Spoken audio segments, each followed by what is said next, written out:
Space Coconut. Okay, so today we're going to talk about the legality of my Twitch Hunter series and why being butthurt isn't a legal reason to utilize the DMCA system. Before I get into it, be sure to sub if you're new and hit the bell so you don't miss any videos in the future. I'm working through topics for the Space Whisperer podcasts, so I'll let you know when the next one will be, since you folks seem to really enjoy the first one. If you ever want to discuss anything you see in my videos, follow me on Twitch where I'm live every Saturday with random streams during the week. Join the Discord if you want to help shape the channel and the podcast, as well as talk about anything you feel like with other coconuts. Links to everything are in the description. So, a little history lesson. I've been hit with 2 DMCA takedown notices, one which reached the 14-day time limit for a response and was restored a few months later thanks to YouTube's excellent response time, and another that was willingly restored. In both cases, the subjects were not happy with how they were portrayed in those videos and promptly filed a claim. In one case, the claimant thought that because YouTube took down the video, that it meant that the claim had merit. Unfortunately for them, that's not how the system works. Once the claimant makes the claim, YouTube is legally required to take the video down immediately, regardless of whether the claim has merit or not. It's this particular process that people take advantage of to silence a video. Sony did this with that whole Last of Us leak situation. None of those claims had merit, but they placed claims on the videos to shut them down so they couldn't discuss the topic. This issue within YouTube is an entirely different animal that I don't think I'll ever talk about on this channel, so let's get back to Twitch Hunter. The question that we need to ask is, am I or you allowed to use another content creator's content in our own content with or without their permission? For fair use to apply in this case, I must prove that the content I create is transformative in nature. The most important part of my argument is the fact that I'm the opponent that the streamer is facing. I am part of the match just as much as they are. By utilizing their content and matching up their reactions to the actions on my recorded side, I create a new video that is more than both of our original match videos featuring both or all players involved. I believe this is transformative. I can't claim that it is or it isn't as fact. That's what a judge is for, if I ever have to go to court over something like this. But that information is enough to file a counterclaim to begin the restoration of the original video. The original claimant will then have 14 days to file legal paperwork to prevent the video from being restored. If they do nothing, then the video is restored and the strike is removed without penalty from my channel. If they file paperwork, then we go to court. In the first DMCA I received, the claimant never filed the paperwork and the video was restored months afterwards when YouTube finally felt like restoring the video after I made a tweet about how you can avoid ads on their mobile app. As for the other DMCA claim I received recently, that situation is slightly different in that I'm using the content of other creators to make a point. This is called commentary, which falls under fair use, as well as the transformative nature of the edit. Some people may argue that someone is only allowed to use a certain amount of footage in order to qualify as fair use, but this isn't necessarily the case. In the case of Sargon of Akkad versus Aquila obviously, Sargon used Aquila's video and edited it together to have a different message. There was no commentary added and no additional footage was replaced. It all came from her original video. He ended up winning the case because a judge ruled that the video fell under fair use because it was transformative as well as commentary. Then he went on to claim almost $50,000 in legal fees from her on top of that. Now, do you think that me using a 60-second clip of a content creator to make a point about the subject of the video is fair use? Well, let's see. The judge came to the conclusion that editing something, even if there's no verbal commentary, coupled with a title that is clearly critique, can qualify as quintessential fair use. I'm going to share more points of this video as we continue, but I really suggest that you watch the whole thing if you want the whole context and more information about fair use in this particular case. I'll put the link in the description, of course. Now, I'm sure it seems like using a clip where I agree with the original would be perfectly fine in a transformative or commentary piece. But what about a case where the original creator feels like I've made fun of them or made them look bad?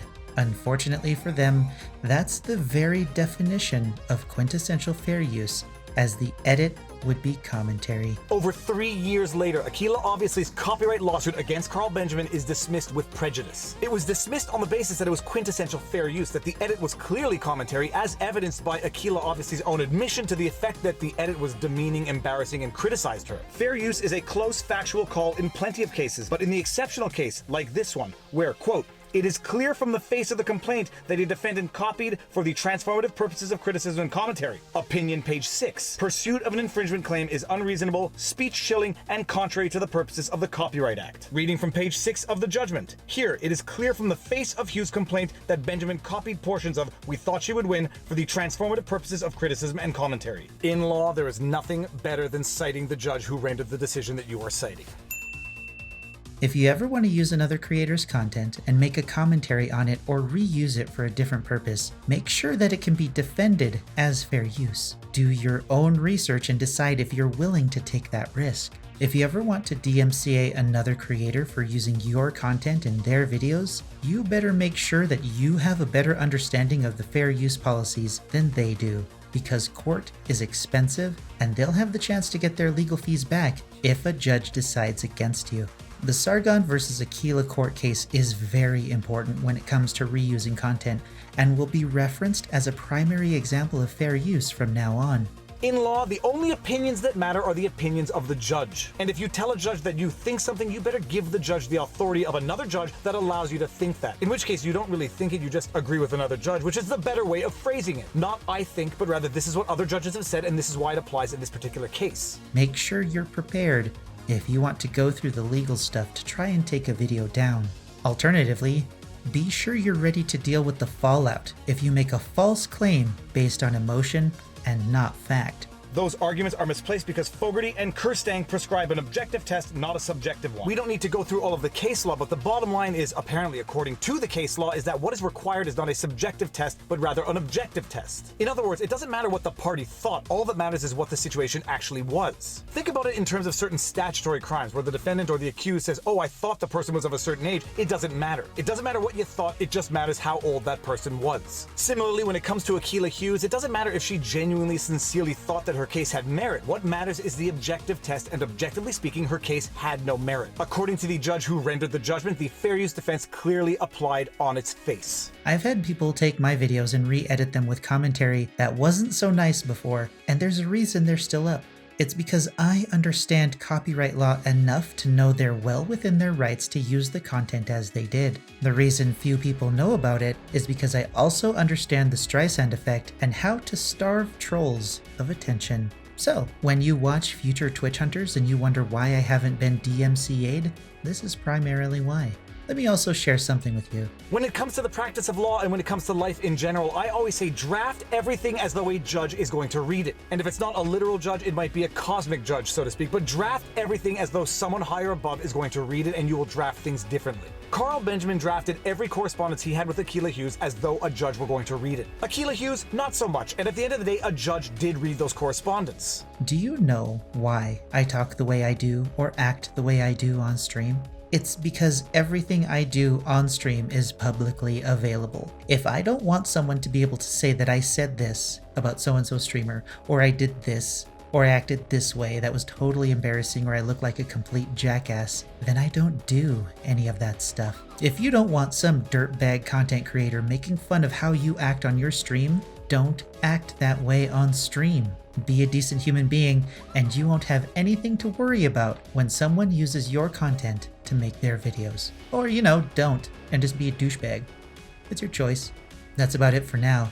I know it's not exactly DBD related, but I think it's important to talk about since I have no intention of ever stopping the Twitch Hunter series or calling out other content creators for their not so good choices. Like the video if you like the video, and dislike the video if you hate free speech. Until next time, study copyright law. Talk. Tick. Tock. Tick. Tock. Tick. Tock. Tick. Tock. Tick. Tock. Tick. Tock. Tick. Tock. Tick. Tock. Tick. Tock. Tick. Tock.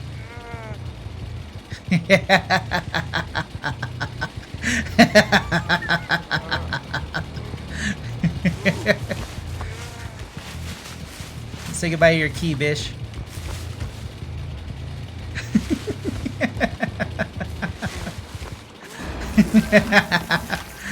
Hey, goodbye.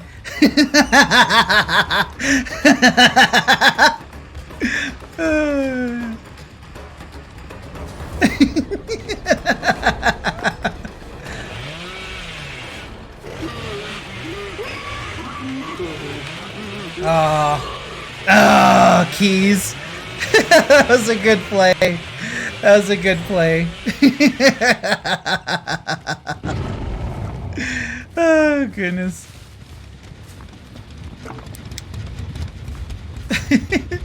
Should have gone for the regular whack. You are absolutely right. I wanted to break him, though.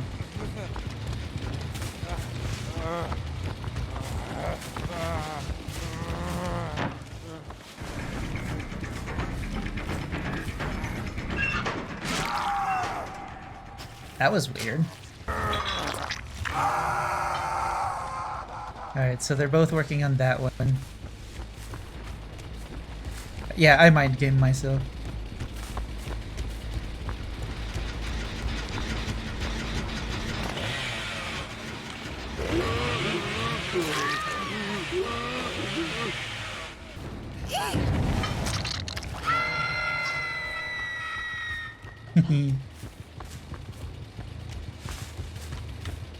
There they are. Here's the hatch.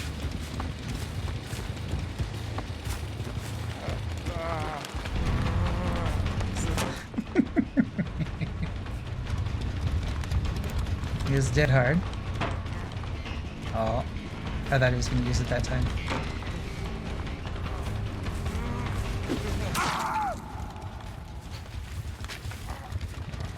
Okay. Those two are over there. They won't know where he's at unless they're on a team, of course.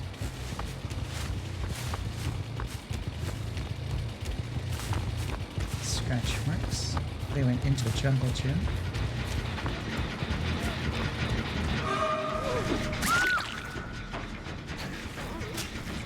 That is unfortunate.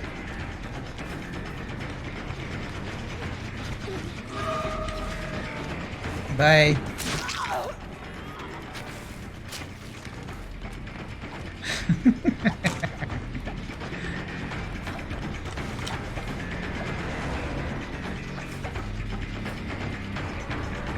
Both of them are going to bleed out onto the ground. Oh.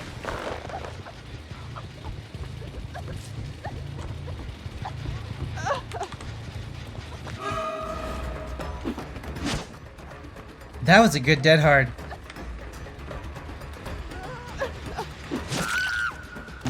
Well, no, she... No idea.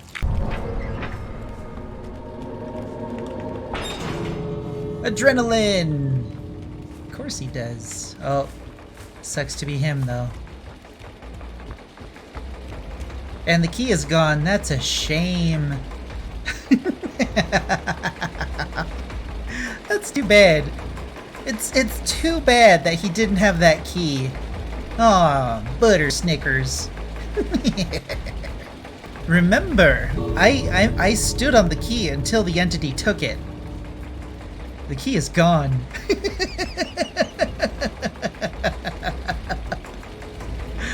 Oh, goodness. But this is kind of BS, though. Not gonna lie. It would be kind of a miracle play if he searched a chest.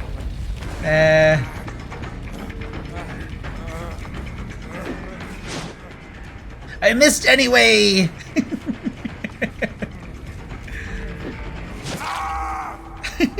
Loser. I can't believe I whiffed that. And loser was me. Just so we're clear. That was an easy hit, and I'm like, whiff. Thanks for the key.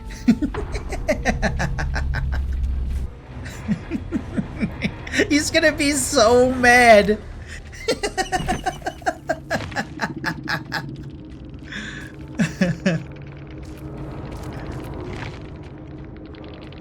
What key was it?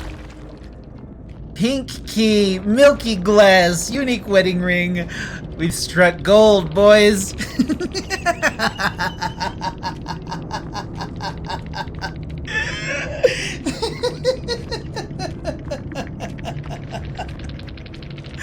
Oh, goodness.